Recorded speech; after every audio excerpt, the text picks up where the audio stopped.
Hello, how's it going? Let's see here.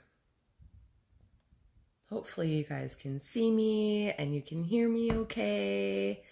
I wonder if, let's see here. Let me see.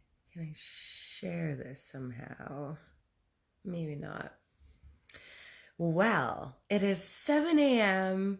my time, and these are the first words that I've spoken today. So thank you for joining me, and hopefully you can see me okay. The sun is kind of starting to come in here. Maybe I need to switch spots. I don't know. Today's the last day of school for my little kiddo, and it's pretty exciting for me. Hey, Misty, good morning. Hopefully you got my message too. I sent you like sat up in the middle of the night and thought of you and sent you a message last night. So hopefully you got that. Let me know.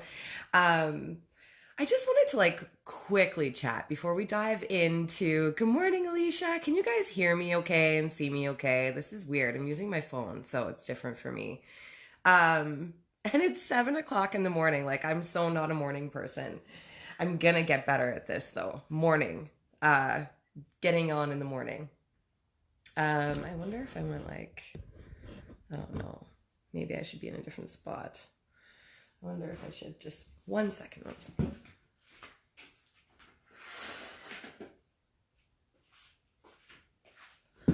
Is that a little bit better? I feel like that's a little bit better. Okay, so today is the last day of school for my daughter, Amelia. Good morning, Leslie. Nice to see you here.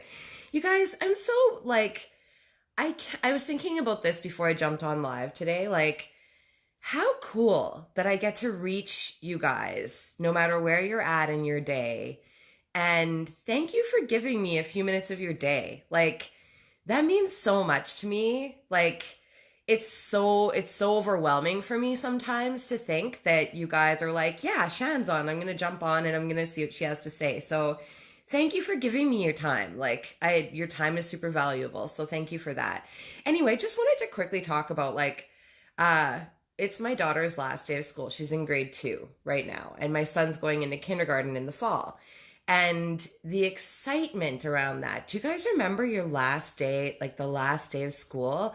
How excited you would be, and like what the possibilities were, not only for the summer, but like what you would be like so excited for in the future. And when you think about being a kid and like all the different possibilities that you had, right? All the different things that you're like, I'm going to be this when I grow up, and I'm going to do this, and I can't wait to do this, and I can't wait to do that.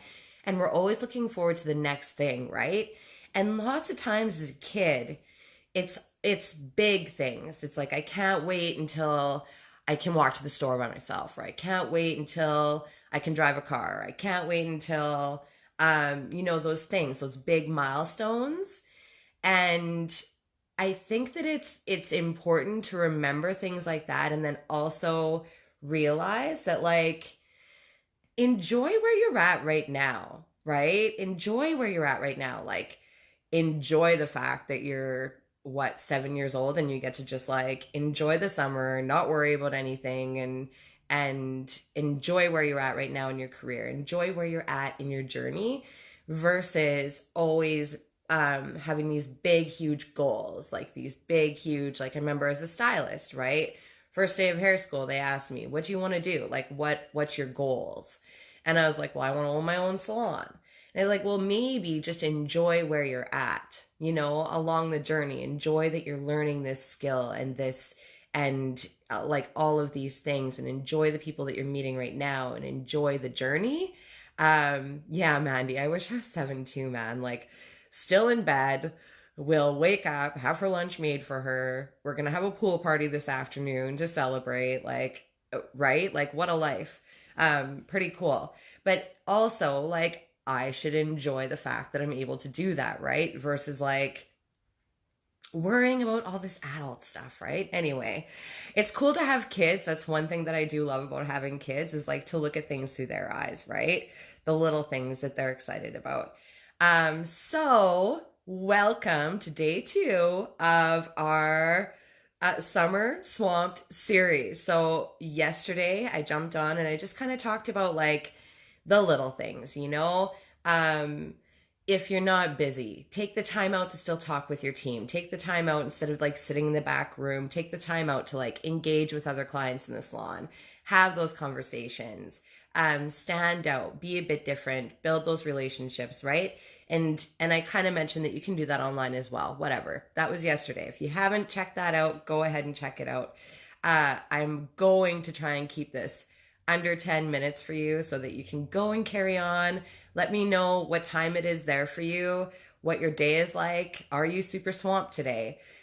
Or is it a little bit unswamped? I'd love to know from you, like, where are you at specifically while you're on this call? And if you're catching me on the replay, let me know, man, because I know it's early in the morning for me. Maybe some of you guys are still sleeping. You're going to catch me on the replay, right? So for today, I wanted to talk about a different scenario.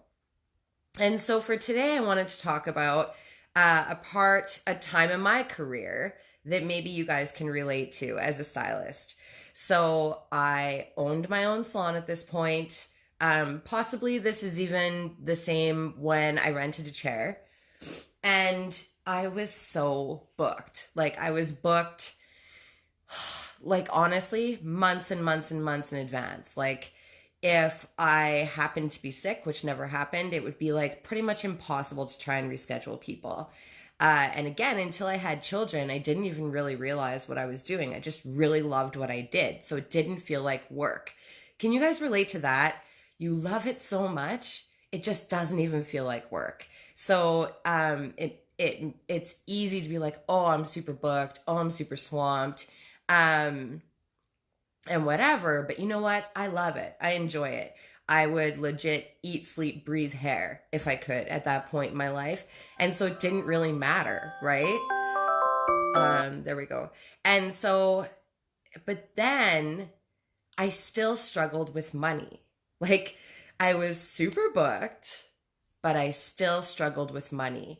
And so there would be times where it would be like, I can go buy like 5 tubes of color and I'm going to have to be very creative with this until these clients pay me, right?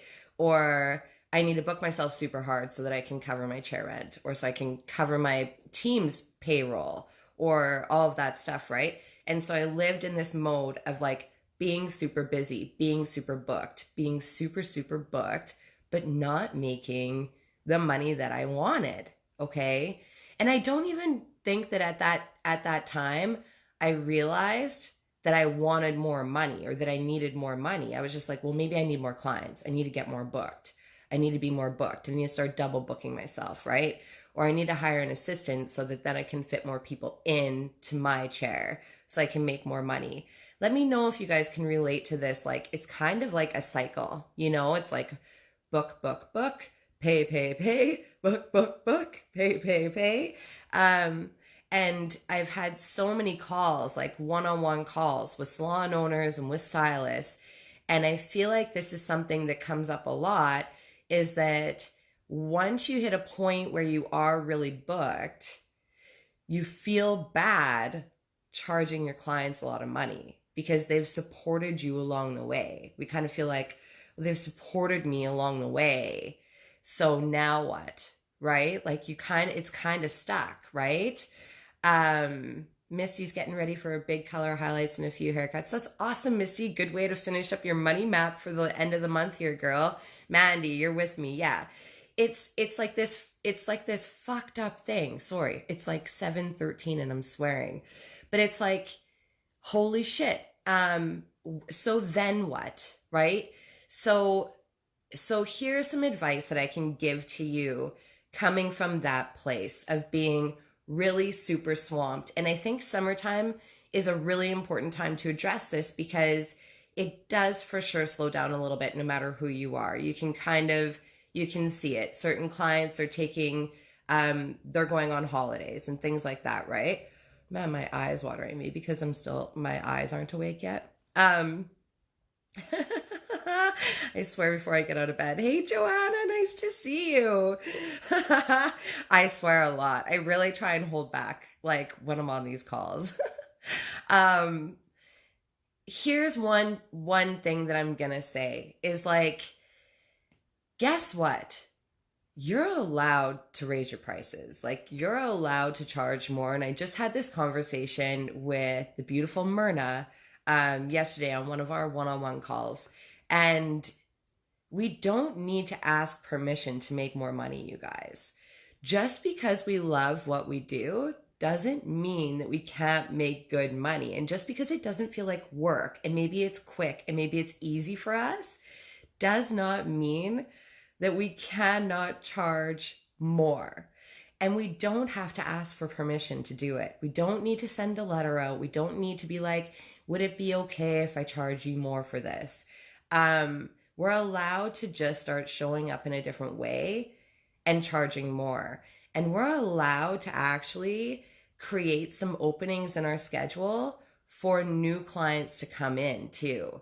Like, we don't need to stick with these clients that have stuck with us for all these years, right? So if you've been doing this for a while, you know what I'm saying when I'm saying like, you've got Doris who's been coming to you since you were just learning how to do hair, and they don't realize how good you are now. Like, they know they're getting a good deal, and they don't care at the end of the day if you raised your prices. It would not affect them that much, honestly. Like, what is an extra $20 or $30? Like, Alicia, you could actually jump in here too, because I think it might have been you that said, like, you wouldn't care if your stylist was like, hey, I'm raising my rates.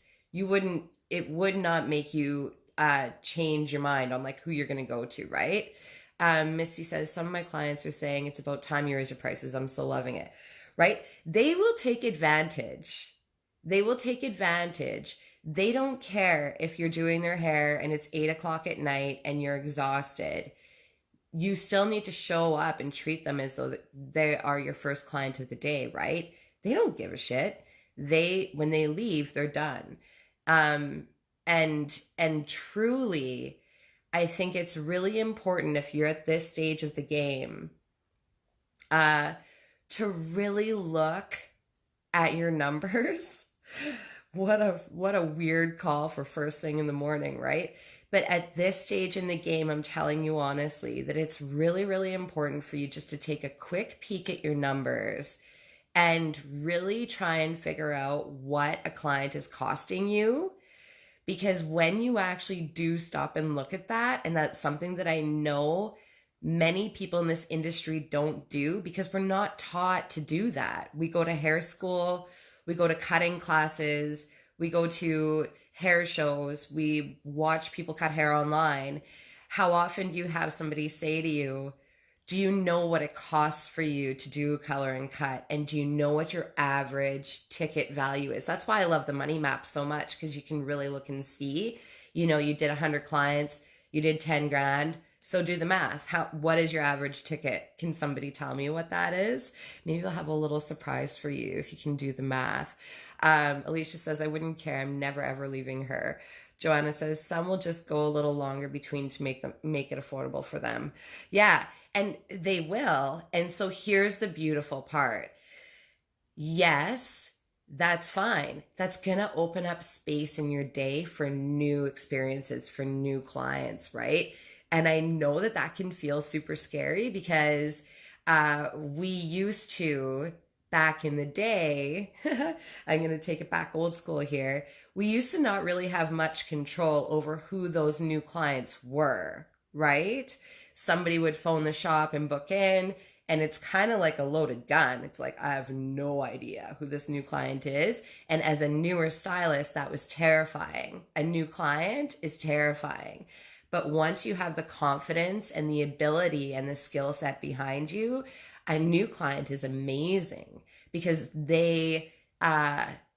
it's new. It's like really lights you up, right? You get to be creative. You're right, Mandy. Ding, ding, ding.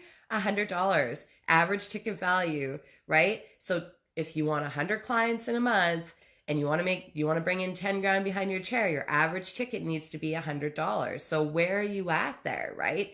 And if you start to look at that, then you could be like, okay, Well, any new client that comes in, I can charge them more than Doris. And they're also going to realize that I'm really, really good because most likely they just had a weird experience somewhere else, right?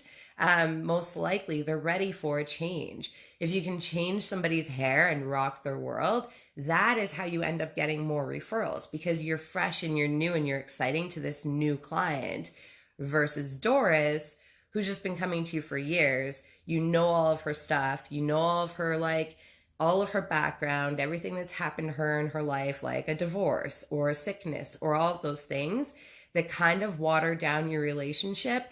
And it makes it awkward to charge somebody too when you're like, well, you're going through a divorce or you're having a rough time or all of that shit, right? Um, Joanna says I did that. I wasn't charging nearly enough. Some people I was paying them to be there. And honestly, I can tell you, I did that for years. I would buy wine, I would give them wine, I would mix like 5 bowls of color. And then at the end, it would be like, well, I really love you. So I don't know, like $180 is cool. And then you kind of do that expecting that maybe they'll tip you big, but you cannot live your life that way. And we cannot grow that way. And we definitely cannot take a holiday and not be worried if we're functioning from that place, right? New clients are amazing. So, um, so today's call is just basically, I want you to really think about that. Like, we're coming to the end of the month. If any of you guys have been through the money map training, it's a great time to take a look and see where you're at. Most of you guys inside of Stylist Social probably have access to the money map. If you want more information about that, let me know. But it's really simple. Just take a look. What are your hard costs? Like, what did you spend on color, or what are you paying in commission? What are you paying for your rent and all of that stuff? And then how many clients you're bringing in and what was your total? And then how much is your average ticket value, right? And then here is, I guess we'll bring it full circle. Take a minute and just think about, what do you want? Like, it is September 1st. What would you like to see? Summer's over. What would you have liked to have seen? Take a week off. Don't wait for it to slow down, because if you're really super swamped, it just won't, you guys. And there's something that happens when you stand up and take control versus letting your schedule control you. And let me know, like, give me some thumbs up if this is you. Like, you don't book a lunch break. You just kind of wait to see if somebody's going to cancel or no show or show up late. And that's when that will happen. You don't wait to book a day off. You kind of wait to see. I'm just going to wait and see if there's like a few days here or there that's like not really booked, and then I'll take that.